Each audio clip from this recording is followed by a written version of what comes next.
Hello guys, welcome back to this channel. In today's tutorial, I'm going to show you how you can create ice pack on Dress to Impress. Okay, let's get into it guys. First of all, you need to go to this area and then you can grab this apple and then you're going to apply water pattern to the apple, either this one or this one. I'm going to choose this one. Okay, and then we're going to grab a bag.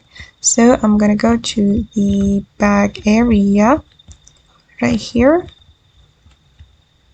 and then you can grab this bag and color it the same. You can apply the same pattern with the apple.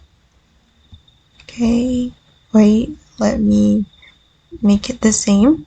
Alright, and we're going to change the toggle of the apple. We're going to choose this toggle, mischievous. Alright, and this is the final result. As you can see that the ice pack has been created. Okay guys, and that's all the way to create an ice pack on Dress to Impress. I hope this video will be useful for you. Thank you so much for watching and bye.